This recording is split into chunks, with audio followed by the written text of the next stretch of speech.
Hey everyone, it's Pop-Up.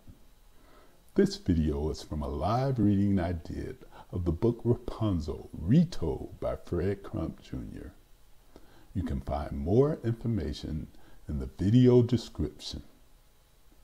Now come along with me for story time with Pop-Up as we continue to explore the stories in all of us. Presented by Ziggy Beans.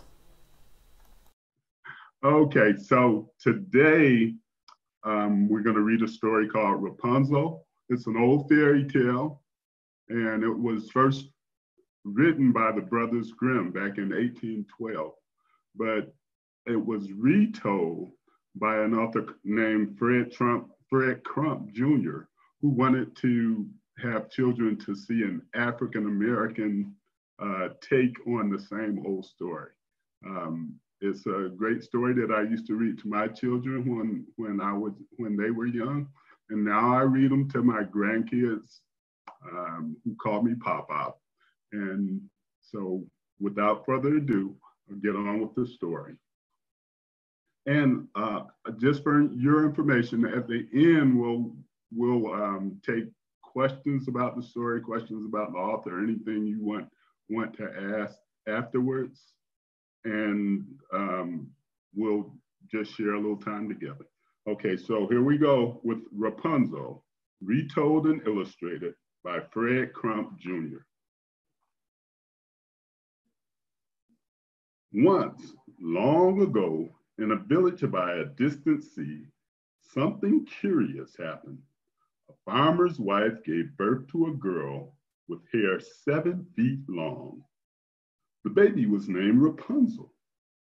With each passing year, her shining ebony hair grew longer. One day, not long after her 7th birthday, Rapunzel was watering the garden cabbage patch. As she worked, she sang with a voice that sounded like silver bells and happy birds. A sly old witch hobbled by and was enchanted with a beautiful voice. She decided to steal Rapunzel away and keep her for a companion. The witch, with whispered magic words, cast a spell on Rapunzel and told her to follow her into the deep, dark jungle again, and her parents never saw her again. Many years later, a young prince named Kamandi was out hunting in the jungle. He heard a beautiful sound, like silvery bells and lonesome nightingales. After a time, Kamandi came to a very tall bamboo tower with a single tiny window at the top. And the delightful singing came from that window. He called out, but the singing stopped, and there came no answer. And most puzzling of all, the tower had no doors. From that day on, Kamandi rode from his palace to the strange tower every day and listened to the lonely singing. One day, as he came near the tower, he saw an old witch approach with a basket of food. He hid in the brambles and watched. The witch said, "Rapunzel, Rapunzel, I know you are there. Rapunzel, Rapunzel, let down your hair." Then a beautiful maiden appeared at the window. She tied her hair to a rod in the wall, and from the anchored rod, her long ebony hair flowed like black silk down the wall. Looping the basket of food over one arm, the old witch climbed up the rope of hair and into the window. "So that's how it's done," said Prince Kamandi with a happy chuckle. An hour passed, and yet another. He burned with impatience for the old witch to leave. And at last she came back down the rope of hair. She called up to the window. Speak to no strangers or terrible things will happen. Then she hobbled off into the jungle. The prince approached the tower and called up, Rapunzel, Rapunzel, maiden most fair, Rapunzel, Rapunzel, let down your hair. When Rapunzel heard and saw the handsome young prince, she was afraid. But he gathered a lush bouquet of jungle flowers and held them up with a reassuring smile. And for the first time since the age of 7, Rapunzel smiled back. She forgot the terrible warning of the old witch and let her hair fall to the ground. Quickly, Kamandi climbed the silken rope, and for both, it was a moment of rainbows and moonlight and love at first sight. The prince and the prisoner sat on the floor and shared a festive lunch and talked. Words spilled out and over from both. They found so much they needed to say. And it ended with Rapunzel's story of the witch. Tomorrow, vowed the prince, I will bring a ladder of rope and rescue you. And reluctantly they parted with that hopeful thought. But their plans of rescue was not to be. Rapunzel forgot to hide Kamandi's gift of flowers. When the old witch saw them the next day, her anger was terrible to behold. You disobeyed me, she screeched.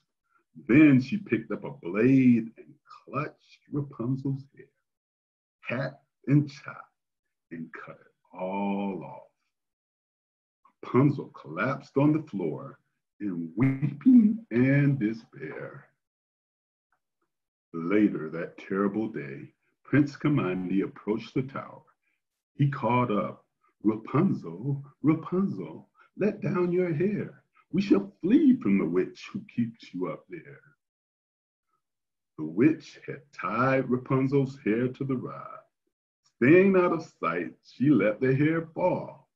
She chuckled wickedly and sang softly, Steal my child away from me? Well, bold prince, we shall see, we shall see. Rapunzel struggled to her feet just as Kamandi reached the window. She cried, Go back! But it was too late. With a terrible screech, the witch pushed the helpless prince, and he fell back into space, down to the ground, far below.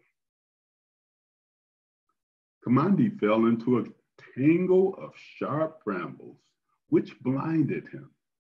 He struggled free of the thorns and fell in a faint.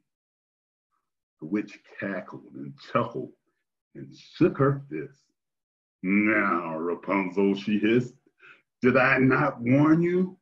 Your brave prince lies blinded and bleeding. Come look. But the window was too small for two. As Rapunzel tried to see Kamandi, she accidentally pushed the witch so that she too fell from the tower.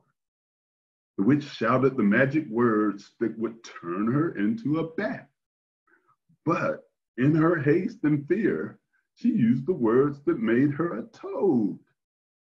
When the squealing toad hit the ground, it became a scattering of sulfur dust and bones, and the evil witch was no more. Rapunzel climbed down from the tower on the rope of her own hair. Gently, she touched the bleeding prince and wept a shower of tears over him. Her tears fell softly on his wounds and stopped the bleeding. Then he slowly opened his eyes and he could see again. Kamandi and Rapunzel held hands, faced each other, and smiled. The bad memories melted away, and the perfume of roses filled the air as the bramble bush blossomed from the magic of love.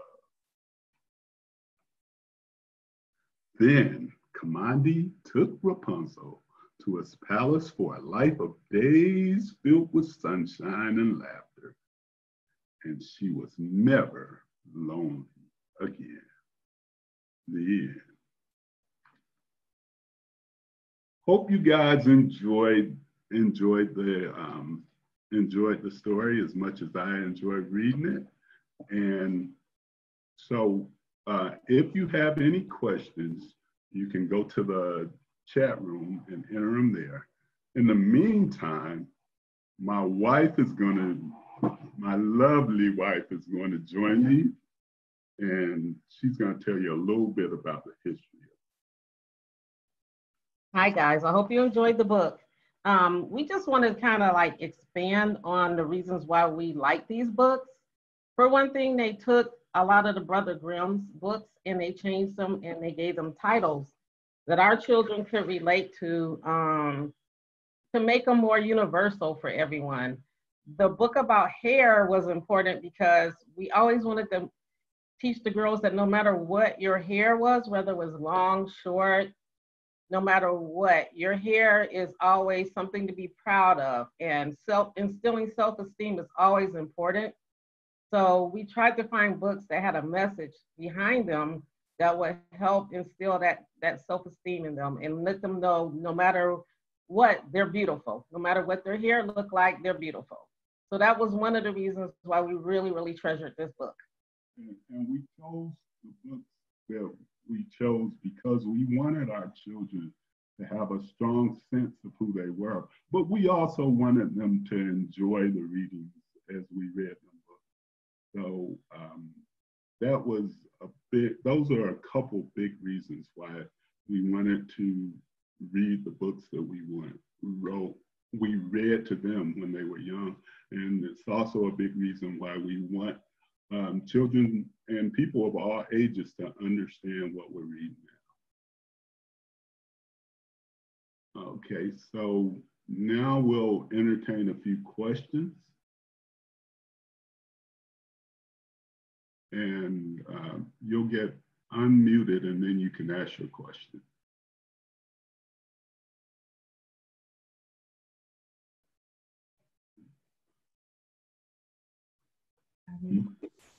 I see Marianne right there. Hi. Hey, is this us? Yeah. Hi, Camille. Hey. How are you? We enjoyed the book. Great. I don't think, do you have any questions? I don't have any questions right now. Okay. Well, it's good to see you guys. Ew. Okay, so I have a question from Martha, and it says, how do you select the stories? And she says, we answered it. So yeah, that, as I said before, we wanted the books to be intentional, and we wanted our children to have a sense of who they were as Black children and also enjoy the stories that they were read. And we read the books to their classes too. So we wanted them to have some entertainment value and so that the children could enjoy those books as well as our children. So we always wanted to pass the love of reading on to other people's children. So that was always a big thing in the household, that we get books that were entertaining and had a lesson. It might be a small lesson to the book, but something that would feed them as young people. I have a question. Okay. I noticed at the end, the princess's hair got cut off. How do you think the prince felt about that? I think he didn't like it at first because he liked her hair, but I think he liked her more. And when she came down, he saw that she was still very beautiful. And so it didn't have a negative effect on him at all.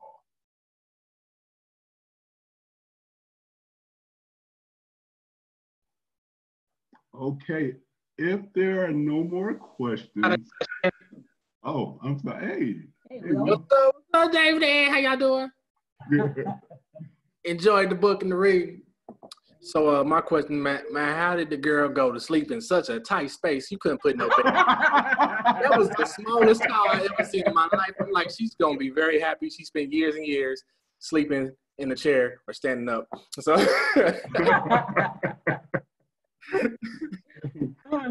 I guess they didn't go that deep into the story. Yeah, you would have to ask the Brothers Grimm about that. And unfortunately, they've been dead for a long time. So. I love the book, love it. I love Thank it. you. Okay, thanks. I'm glad you enjoyed it. And I hope all you children out there enjoyed it as well. So next week, we hope that you join us again. And next week, we're going to read another favorite of ours. It's called The Talking Eggs.